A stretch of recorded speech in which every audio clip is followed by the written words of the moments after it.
Hey, everybody. This is Kelli Neilsen, the Grief Guru. I want to thank you so much for joining me this afternoon. We're going to be spending about an hour together learning how to advance through adversity, and I'm going to be teaching you the basics of our grief relief framework.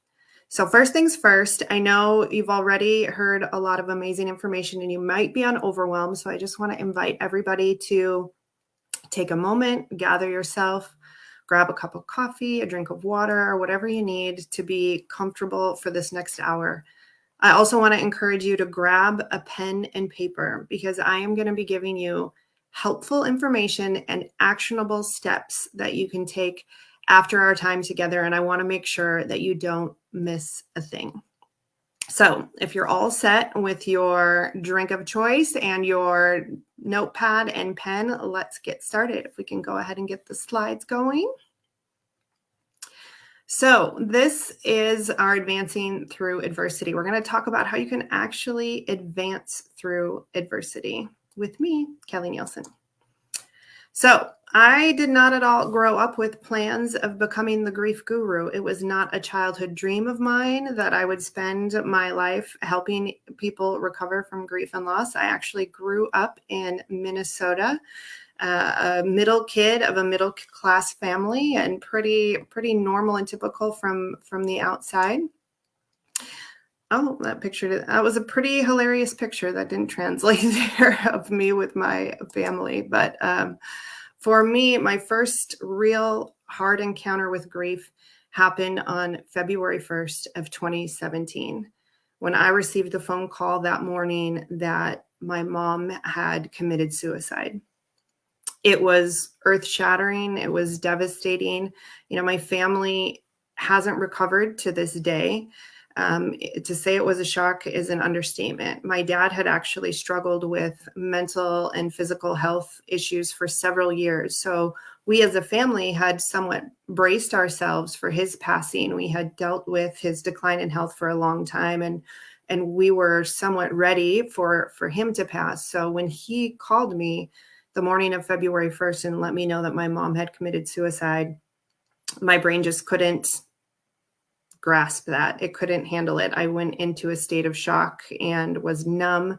I remember trying to put clothes on to even drive over to their house, and I just physically couldn't do it. I couldn't put shoes on. I know if you're in here and learning these lessons, you can probably relate to a certain extent. I like to say that grief came and swept me out to sea. Grief completely was in charge for quite a while. I couldn't sleep. I couldn't concentrate. I was exhausted. I was mentally, emotionally, and physically exhausted and was barely finding energy to go day to day. I actually had to step down I was in a leadership role at a nonprofit organization, and I had to look for a new job because I just honestly wasn't in a condition to lead anyone. And I existed like that for several months. I looked for help, and the only source of help that I found was a suicide support group. And I went to that group, and I was comforted by the fact that everybody in the room understood my pain. Everyone in the room was going through the same thing. And so that was comforting in a sense, because everyone else in my life just couldn't understand it. It was too big for everybody. So I did find comfort in being surrounded by people who understood what I was going through. But I was horrified by the fact that no one in that group had recovered. I mean, I went to this group probably about 6 weeks after my mom had passed away. And I was just barely getting through the days, and everyone in that group was in the same place. In fact, half the people in that group were unable to work, and most of them were just surviving and barely surviving at that. And so I began to believe the lie that I couldn't recover, that I was just going to be sad and at this level of grief, a debilitating grief for the rest of my life. And I existed like that for several months, and it was awful. In a word, it was awful. But thankfully, several months later, I went to an event and I heard a speaker on stage share with us her story. Her name is Immaculée, and she had survived the Rwandan genocide. She actually was hid away in a bathroom with 8 other women for 90 days while virtually everyone she had ever known was massacred around her. They were even airing it on the radio. So as she was hid away in this bathroom, she heard all the people that she had known and loved being killed all around her. But she shared at the event that I attended not only how she survived that ordeal, but most importantly for me, she shared how she recovered after the fact, how God had led her through a healing process so that she was completely healed from the trauma of that event. She had been able to forgive the people that perpetrated the assaults, so much so she went and actually met the man who killed her family in prison, was able to forgive him. But most impactful for me is I saw a woman on stage that was full of joy, that was full of hope, that was living a full, rewarding life. She lives in New York and is married and has children. And it was the first example of someone that I saw that had been through something worse than what I was facing and had recovered from it. And hopelessness broke off of me in that instant. When I saw her, I realized if she can do it, I can do it. And if God will do it for her, then he'll do it for me. So I decided right then and there that I would recover from this tremendous loss. I didn't know how. I didn't know where to begin. I didn't know how long it would take, but I made the huge first step of deciding that it was possible and it was available for me. So I left that event and set myself to the task of discovering how to recover. Now, I'm a strong person of faith, so I leaned into God's word really heavily. I spent a lot of time in prayer and worship and being in his presence, but I also started to study our neurological systems and what happens to our minds and our bodies when we go through grief and trauma. And I started making subtle but very important changes in my daily routines, the things that I did, the things that I said. And I started to notice a difference. I started to feel like myself again. I started to have more energy. I started, to have more cognitive reasoning ability and all those things. And it was amazing. I started to feel back to myself. And it wasn't, I'm so sorry, this picture didn't translate on the slides here. It wasn't a moment too soon because just several months after that, my son passed away of a drug overdose. I had moved down to Florida to start with another nonprofit organization, and we actually found out through social media, of all things, that my 20-year-old son, Quentin, had died of an accidental drug overdose. And as you can imagine, again, traumatic. It was, grief came in like a flood again and wanted to sweep me out. But I knew that I was going to be able to navigate it this time. My daughter was with me. So this is my son, Quentin. It's me, my son, Quentin, and my daughter, Piper, there. And my daughter, Piper, was 13 at the time of his passing. And she was actually with me when it was finally confirmed by the police. We heard about it initially on social media, and we had about 2.5 hours where we didn't know for sure if it was just an awful joke or a rumor or what was going on. But about 2.5 hours later, the police finally got in touch with his dad up in Minnesota and let us know that he had in fact passed away earlier that morning from an overdose of Xanax that was laced with fentanyl. And upon hearing that, I just screamed no, and I threw the phone across the room and I fell to the floor, and my daughter was with me. And the very first thing that she said was, "You're not going anywhere, are you, Mom?"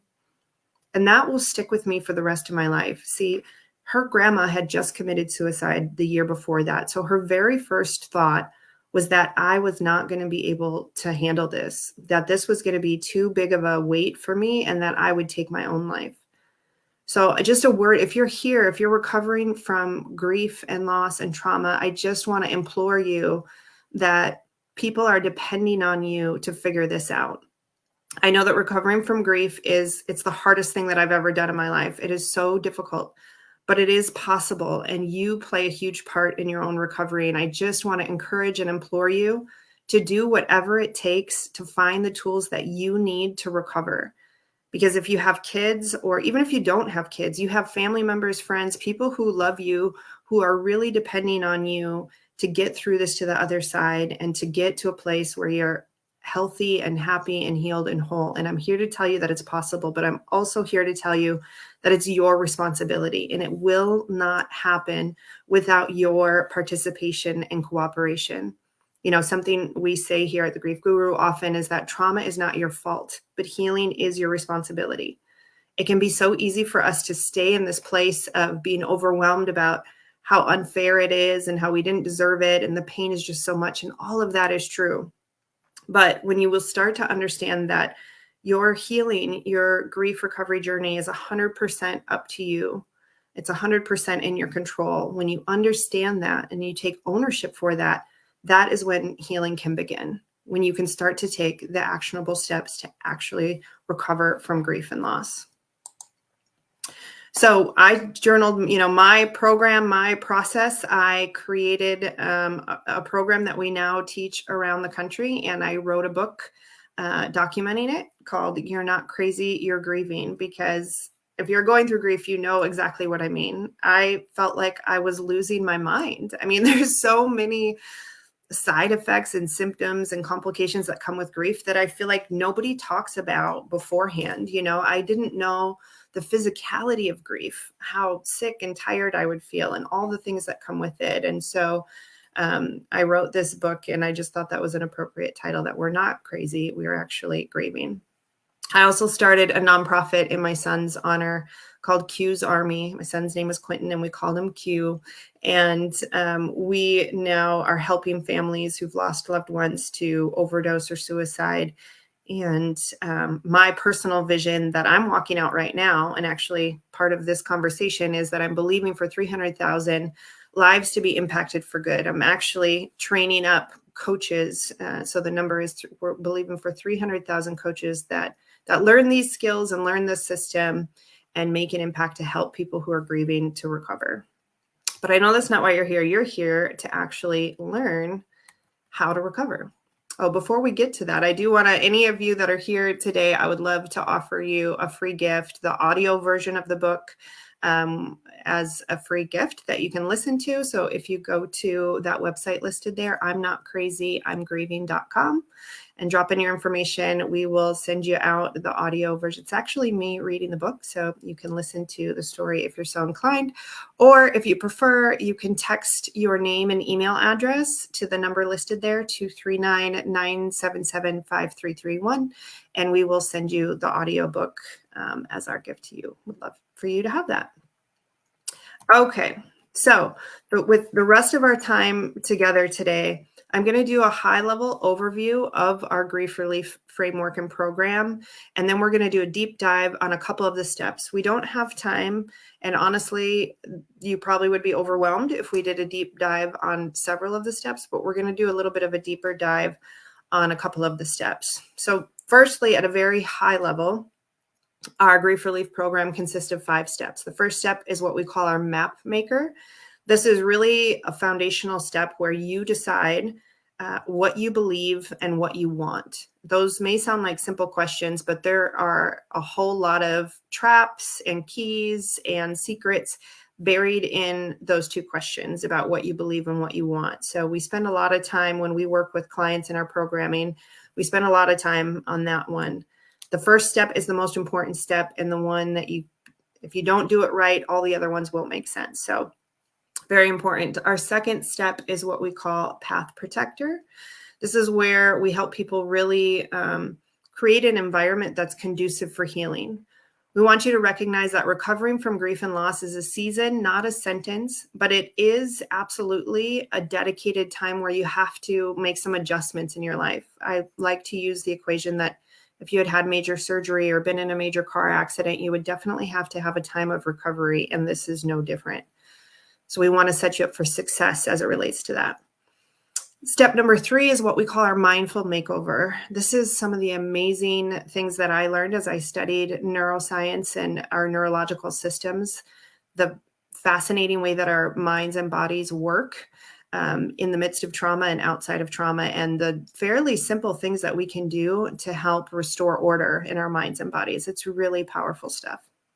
Our step 4 is what we call community collaborator. That's where we help people to identify healthy community and also identify the not so healthy community so that they can avoid, as they're healing from recovery, where can they find the healthy support and how can they interact with healthy support. We also take a look at how your relationships change when you go through loss, because there's not a single relationship that isn't affected when you experience loss. Virtually every relationship that you have is going to be affected in some kind of way. So we help people just process that and make choices and advocate for themselves in a healthy way. And then step 5 is my personal favorite step. This is what we call our trailblazer step. And it is all about finding a purpose for your pain. It's identifying personally how you've been made different, better, stronger because of this loss and this experience you've been through. And then lastly, how you're going to use this experience and the ways that you've been made better to make an impact in the world, big or small, whatever that looks like for you. But we help people determine how they want to move forward in life in a way that's powerful and healthy and contributing to the greater good. So let's dive into a couple of the steps. So step 1, like I mentioned, is so important. The steps, you don't have to go in order per se, but you absolutely do have to start with step 1. It's kind of like a Monopoly. You can't pass go. You can't collect $200 until you do this step. And this is the step, in my experience with people, that people just don't do naturally. It's the step that people kind of skip over, and they try to deal with grief and loss without taking the time to really evaluate these things. And it's why a lot of people get stuck or have a tough time moving on, because they don't take the time to sit down and decide these things for themselves. So it really is, like we said before, 2 main parts. Number 1 is, what do you believe? What do you believe about this loss in your life? The biggest one is, do you believe you can recover? Do you believe you can and should recover? There's a lot of people out there that say you never recover from grief. You're not going to get over it. You just learn to live with it. I, for one, do not think that's true. I don't believe that. And I actually am living proof that you can recover. Now, let me clarify what recovery means. Recovery does not mean that you don't ever miss the person. Recovery does not mean that you pretend that the loss didn't happen. Recovery doesn't mean any of those things.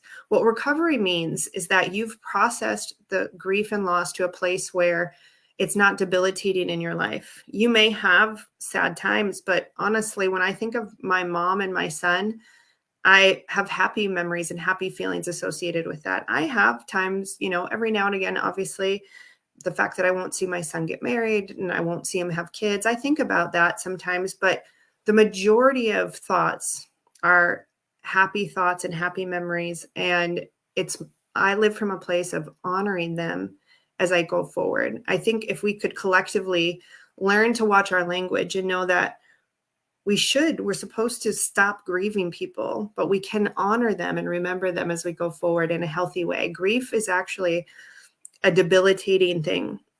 And so we don't want to be carrying around grief for the rest of our life. So, I mean, I could talk for an entire hour just on this one topic, but that's a question to ask yourself. Do you believe you can recover?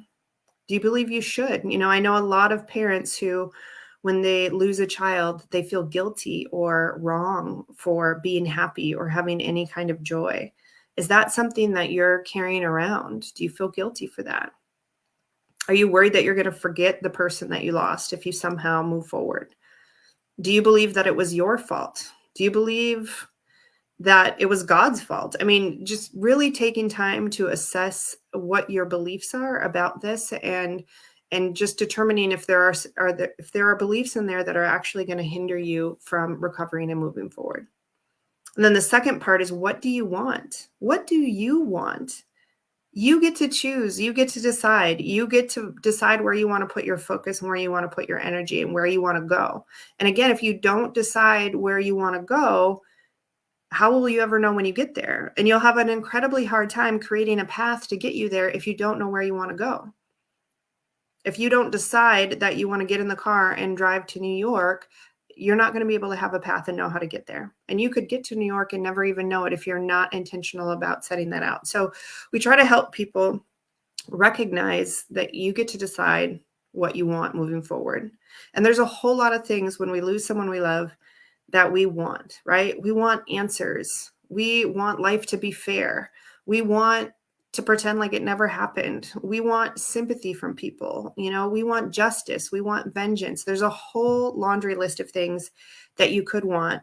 And I'm not here to prescribe to you what you should want. Only you know how long you need to search for some of these other things on this list. But another thing on this list, you could choose to want your healing. You could choose to want your restoration of peace and joy to become your focus, the thing that you want. And if and when you make that your choice, it becomes very simple to line up the rest of your life to help support and facilitate that. You can very quickly determine if something in your life is helping you to move towards restoration of peace and joy or not. And then those are the steps we're going to do. And the rest of the steps is affirming that and aligning everything in life around that. But if you're not very clear on this, it's going to be incredibly hard to move forward.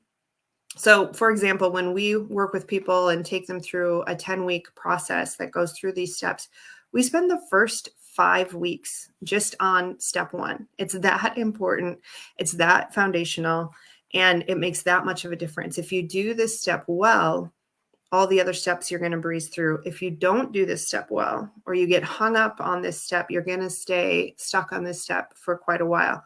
And that's okay too. This is your journey. This is your process. This is heavy, hard stuff that you're grappling with. And so if you stay on step 1 for 3 months or 6 months, that's okay. You really need to come to a place where you're confident and congruent with the choices you're making in order to move forward in a way that feels authentic for you. So what we do when we work with folks is we help them to come up with a framework, their own decisions about what they believe and what they want, and to put words around it. So it can become something that you recite every day, that you decide for yourself what you believe and what you want, and you begin to practice that. You say it out loud to yourself. You read it. It's literally the instructions that you're giving yourself and the people around you about how you want to move forward. And this is so powerful to take back the control so that grief isn't happening to you, that you're back in the driver's seat about how you're going to handle this grief recovery journey and how you're going to move forward. You begin to understand that you actually are in control. You have a lot more control than you thought you did. And this doesn't need to happen to you. So this is what we do in step 1, is help people become proactive instead of reactive, create their own framework, and start meditating on that every day. And then when we move on from that, now we move to step 2. Once you have your framework in place, we want to make sure that everything in your life is supporting that framework. We want to make sure that you're not getting triggered, that you're not stumbling into things that are upsetting for you. As we work to build stability in your thought process and your mind, we want to make sure that as much as we can, we're going to eliminate or reduce the chances for triggering events or upsetting events. So we do a pretty exhaustive inventory with folks that we work with. And I invite you, if you did get your pen and paper, to pull out your pen and paper and even just think through. You can come back after the session and fill it out, but we want to look at what things do you need to reduce, what things do you need to remove, and what things do you need to increase during the season of recovery. It's not, boundaries are not just about removing the bad things. It's also about being cognizant of what are the things that are helpful. What are the things that make me feel good? What are the things that help right now? And let me be intentional to increase those things. And we actually want you to come up with a plan in all of these different areas. We'll just go over them briefly, but TV, social media, and movies. Let's just take all of those at once.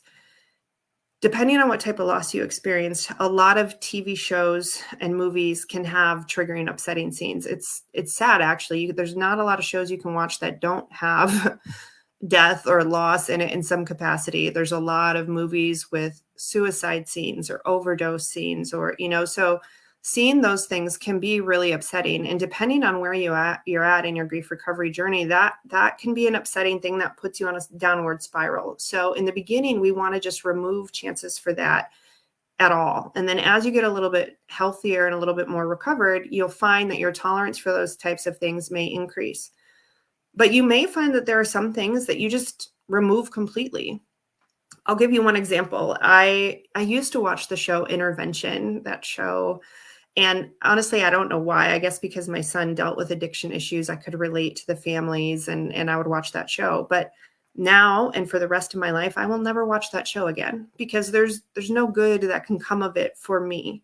I have decided for me that is not ever going to be positive for me, because either I'm going to watch the show and the person's going to die, and that's going to be upsetting to me, or the person's going to recover and it's going to remind me of the opportunity that I didn't have with Quentin. So for me, that show is a remove forever. But in general, when we're working with people, we want you to come up with a plan for 3 months. Just understand this isn't forever.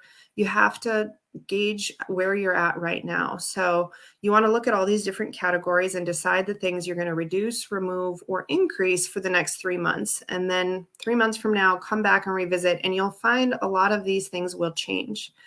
Music, for example, when my son first died, there were several songs on my playlist that were upsetting. And I just always listen to my playlist on shuffle. And so I'm never really in control of what's going to come up. And in the beginning, a song would pop up and it would be upsetting.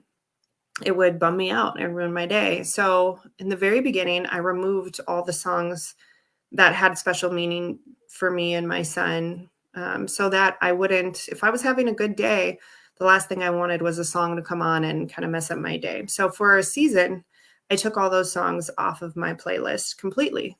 And then as time went on and I got more healed, I now actually have a dedicated Quentin playlist in my Spotify or whatever it is. And I'll listen to it sometimes just for fun, and I'll laugh at memories about the song, and it's completely changed. So that's one thing I want you to grasp, is that it can and should change over time. As you get more and more healed and recovered, the way you feel about things is going to change. So don't beat yourself up if you can't handle something today, and don't think that it's a permanent forever thing. Give yourself grace and time and permission to know that you're getting better, and you can revisit that at a later date. We want to take a look at, are there things in your home that are upsetting, but I also want to talk briefly about the category of people. The people in your life, are they helping you to heal and recover? Or are they hurting you?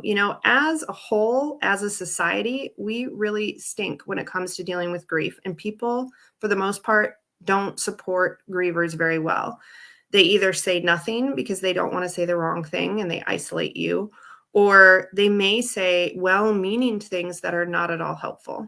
And so I want you to start to pay attention to who are the people that are supportive and safe for you to share your heart, to share what you're going through, and to share your hopes for recovery. Who are the safe people for you? And then who are the people who maybe knowingly or unknowingly have said or done less than helpful things? And you just want to give yourself permission to put some boundaries up with those people for this season. It doesn't mean they're bad people. It doesn't mean you can't be friends later. It doesn't mean any of that, but you need to make you the priority right now, and your healing rather the priority right now. And so if taking a break, cutting back from certain friendships or certain relationships is best for your heart and your recovery, then that's absolutely what you need to do. A lot of this whole program and steps is really about you deciding what you want and need, you coming in tune with yourself and what you want and need, and then being empowered to advocate for yourself and communicate that to the people around you, for you to know what's best for you, and then to let other people know what that is. That's entirely what this is about. And step 2 is really about that. So again, if you're taking notes, reduce, remove, or increase, you want to take a look at all the areas in your life and come up with a plan that you're going to follow for 3 months. And this one, you'll see a huge difference in your energy. So many times people have grief and loss and they get zapped, right? With all these triggers and all these upsetting things throughout the day. And so they're just perpetually tired, and they can't ever kind of get over being triggered all the time. But if you can take control of your environment and do everything you can to remove those things and those draining people and draining circumstances, you're going to find you have a lot more physical and emotional energy, which will help you to process the loss as you go forward. Now, for the sake of time, we skipped over steps 3 and 4 because we do want to be mindful for time. And this is my favorite step. So I definitely want to make sure we have time to talk about this. And we will keep some time at the end for any questions. Would love to hear. But okay, step 5 is about becoming a trailblazer. You have the rest of your life to live after this loss. You lost someone, and you, for better or worse, fair or not, have to figure out how to live the rest of your life in this post-loss place. And that doesn't have to be a bad or awful thing. So many people say loss changes you. I agree 100%. There's no way you can go through loss and not be changed. You're going to be changed. But the power is in the fact that you get to decide the change that comes out of it. It can be for the good or it can be for bad. And I believe that there are changes that happen for our good in the midst of this. So what we want to do is recognize that, pay attention, and identify the ways that we've been made better. So we start with ourselves and internally. What are the ways that you have been changed because of this loss? What are the things that you've learned about yourself and others, about life, about how you want to live your life? There's so many gifts that come out of this. I mean, so many people that I know that have done amazing things in the world, it was birthed out of a place of trauma and tragedy. It doesn't make the trauma or tragedy good. It doesn't mean we are happy that it happened or that we wouldn't change things if we could. But what we can do is acknowledge the ways that we've actually been made better because of it. I know a huge one for me was just radical clarity. Like when I lost my son, especially, it was just like within days of his passing, I just knew what mattered and what didn't. I knew what I wanted to spend the rest of my life doing. I just had this crystal clarity about so many things that I've never experienced before. And I think there's a certain amount of clarity that can only come from extreme, tragedy like this or losing someone. You just can see things in a different way. And that's not something to be taken lightly or taken for granted. In my opinion, we've all paid a really high price to get this clarity or perspective. And so let's not waste it. Let's make the most of it. So that might be an example of one, a new perspective. I'm guessing all of you didn't realize how strong you are. If somebody would have told you that you would be walking through what you're walking through right now, however many months before it happened, you would have not believed them, or you would not have believed that you would have the strength to do it. But you're doing it. You're here, you're getting help, you're putting one foot in front of the other. So can we just acknowledge that we're a bit stronger than we thought? And that's amazing. And knowing that you have the strength that can help you face your future with more confidence, especially for me, I lost my mom and then I lost my son back to back. I'm like, I mean, what else can you do to me? Like, I kind of got this invincibility thing. Like, some of my biggest fears in life have happened and I'm still here standing. And there's a power to be had in that. And that's something to celebrate and hone in on and be thankful for, your resilience. For a lot of people, it can increase your intimacy with God, and that's a gift. Whatever your faith is or wherever you go, even the contemplation of an afterlife and your mortality and being at a crossroads and being able to really dig into that stuff and decide for yourself, what do you believe, and to, lean on faith or discover faith or develop a faith. That's a gift. Before my mom passed away, I would have told you that I had an unshakable faith. I thought that I trusted God completely. And when she passed away, it shook me to my core. It shook my faith. I thought God was like a huge joke. I thought that I had been tricked, and I had to work that out. And God met me in that place in a very real way.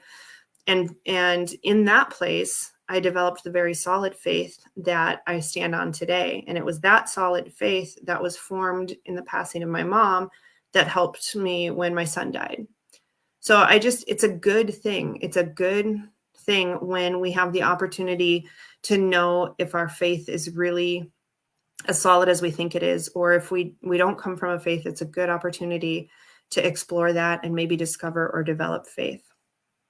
Okay, so once we look at all the ways that we internally have been made better by this experience, by this loss, this is where the magic happens, really honestly.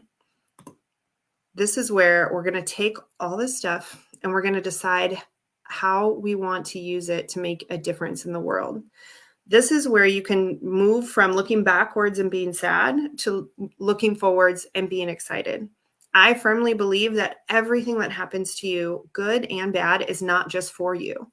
It's for other people around you. People are watching you and they're watching how you move through this, and how you handle it is going to have an impact on them, just even in the immediacy of your grief recovery. But going forward, what is it that you want to do to make an impact? How can you honor and remember the person that you passed and do something in their honor that makes the world a better place? See, this is where we can actually move out of grieving and into honoring. And it can be as big or as small as you want. I think every positive action that we put in the world has tremendous value. So it can be literally planting a tree once a year in honor of your loved one. It can be volunteering at an organization. It can be, writing a book and sharing your story, starting a nonprofit. It could just be that you're much more able to be a better friend or support to someone else who's gone through loss because you now have experienced that. And for me, grief and loss is very similar to falling in love or having a baby. Like you don't really know it until you've done it, right? Like, people can write books and they can theorize and they can do all this stuff, but until you've actually been through it, there's a certain level of knowing that only comes from experiencing it.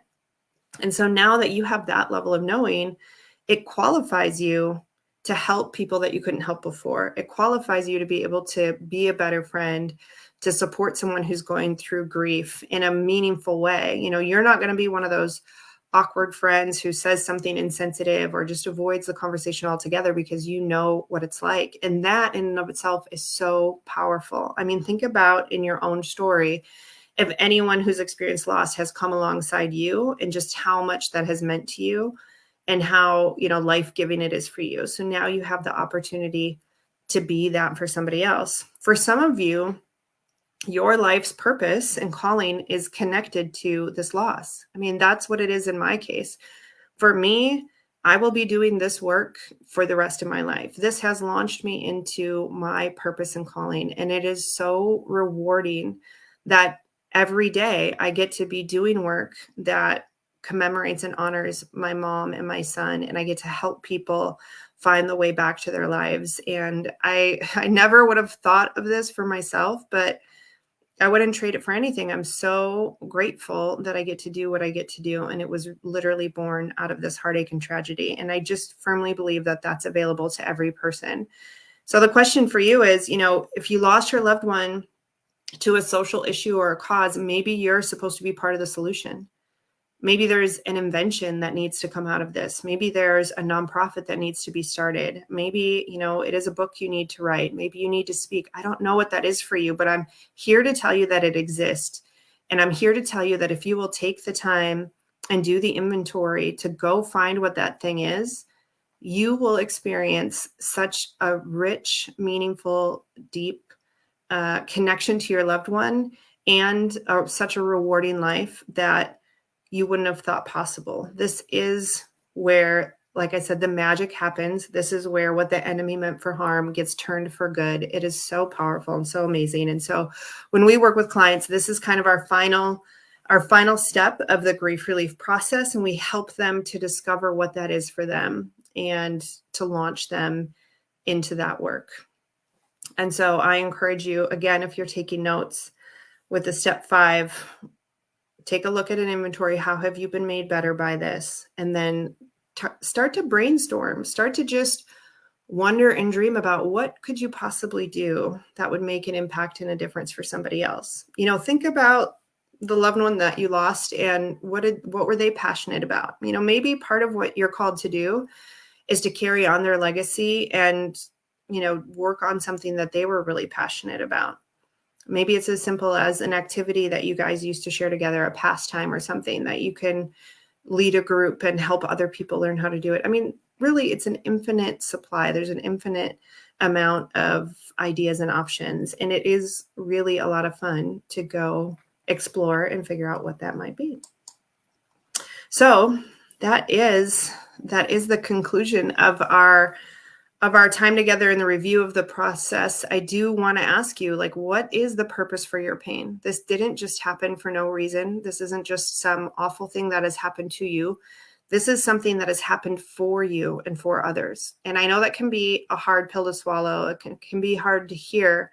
But if you open your mind and open your heart to even contemplating how that might possibly be true, and if you'll be able to look back and find the ways that you have been made better and start to imagine the ways that you can make the world better, you will be off to the races with that. So I'm excited for all of you that are, like I said, taking the time, investing in yourselves to get the support that you need to go through this process and figure out what your next steps are and how you can, find a purpose for your pain. I would love to hear from each and every one of you. If you've, when you discover what that thing is, we want to cheer you on every step of the way. I work with coaches. We teach people this process, one-on-one and in small groups. We teach this curriculum to churches and nonprofit organizations.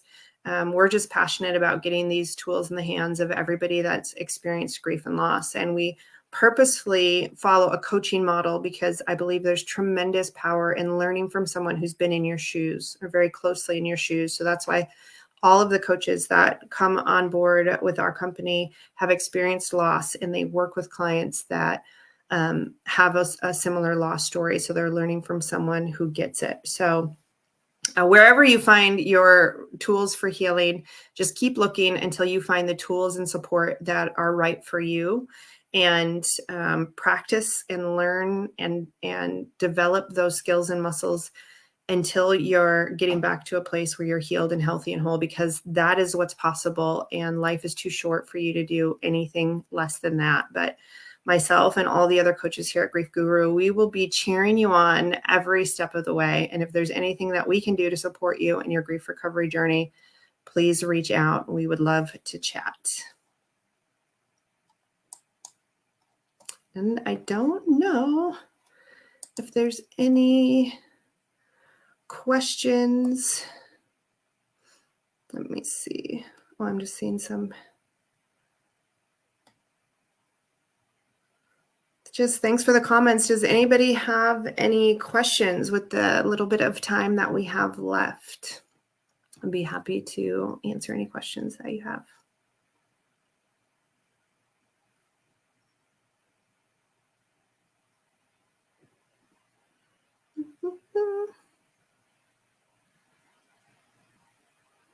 Not seeing any questions come in.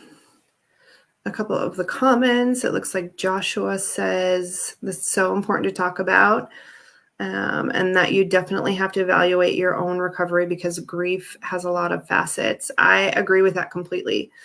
Grief affects every part of us and every part of our life. So it's kind of all encompassing. And so your recovery strategy needs to be all encompassing. You need to make sure that your recovery addresses all of those areas, because it doesn't just affect you emotionally or mentally or physically or financially or socially. It affects all of those areas. So you need to make sure that you're taking care of yourself and that you have plans for all of those areas, all of those ways that you're affected. Let's see. Oh, Dee said she wants to go back and listen to it again. I hope you do. I hope you do. You know, a lot of these things, it's about repetition and it's about consistency. That's the biggest thing that I found in my own life. And when I work with other people, is it's about small, consistent actions that you take. There's so much power in habits and what we do habitually. And we could be doing the habitual wrong things without realizing it. But if we start doing the right things consistently, we can see tremendous improvement in a very short period of time. We see people, I could tell you story upon story of people who see just huge increases in their mood and their energy and all that kind of stuff. The graphic for the book. Let's see. So I have the book here. The book that I wrote is called You're Not Crazy, You're Grieving. You can get it on Amazon. So if you look for that, you can get a hard copy version of the book. But I'm offering to everybody, if you want an audio version of the book, I'm happy to share that as my gift to you. And you can go to I'm not crazy, I'm grieving.com and fill in your information and they'll send you the audio version of the book. Like I shared, it's actually me reading the book. So if you have any desire, I think it's about 4 or 5 hours start to finish. It's not an incredibly long book. But the first half is just my story of loss. And then the second half of the book is these 5 steps, and it goes into a bit more detail in each of the steps. So honestly, if you're the type of person that can just read or hear information and apply it for yourself, there's everything that you need is in that book, right? So you can take all the tools and apply them for yourself. But what I've found is that it takes more than information, right? If information was the only thing we were missing, we would all be rich and happy and skinny.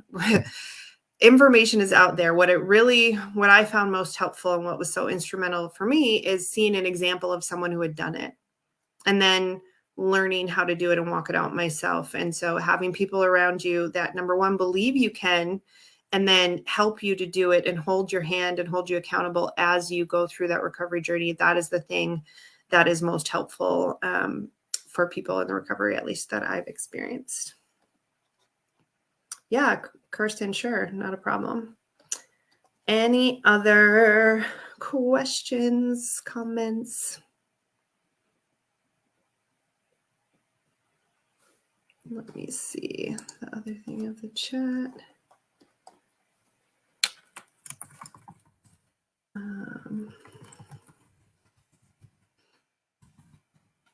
Looks like we have some more time. I'm happy to hang out for a little bit if there's questions or things that I can answer.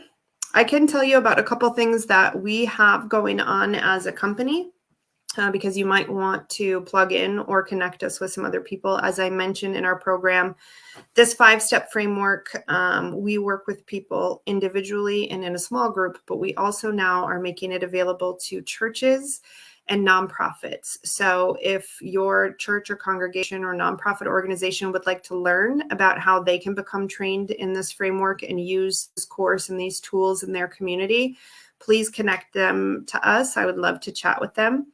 And then we're also getting ready to host some grief retreats over the summer. I'm really excited about that as well. I know, part of grieving is being connected to people who get it and that you can find community with. Because as we talked about, so many people knowingly or unknowingly kind of say and do insensitive things. And grief and loss is one of those things that you don't really get it until you go through it. So We're really excited to be putting together retreats so that you can get together with other people who are recovering from grief as well.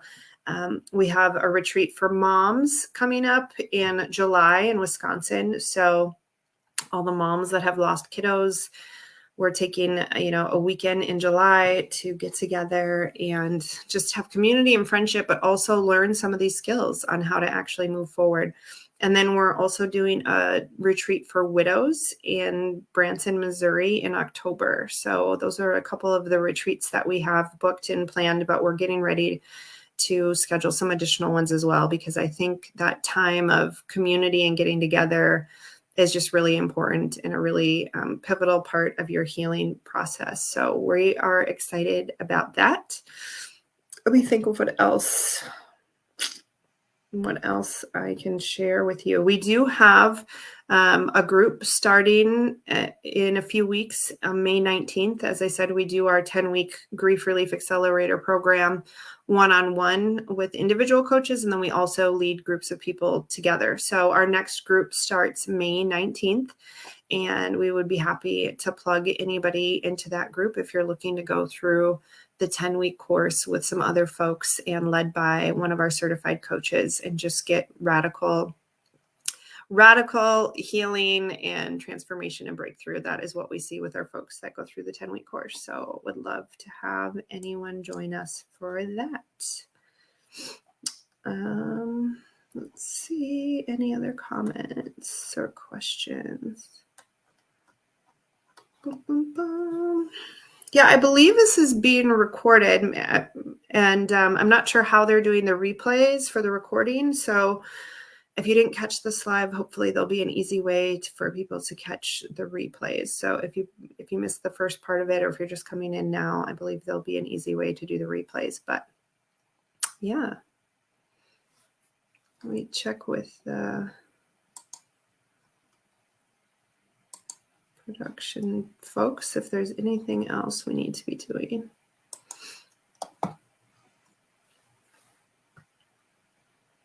Oh, yep, they're confirming that it will be recorded, so we can send that out. All right, you guys. Well, I am going to wrap up then. It has been an honor and a privilege to come on and share this information with you. And again, like I said, I just salute anybody who's taking the time to just proactively seek out the tools that they need for their recovery. Kudos to you. And I applaud you. I celebrate you. I'm here cheering you on every step of the way. And I'm believing that you can and will get to fully recovered. It's what's available for you. It isn't instant, it isn't easy, but it is possible and it is worth it. So being here today and learning these things is a big step, and I just salute you for it. So thanks, everybody. We'll see ya.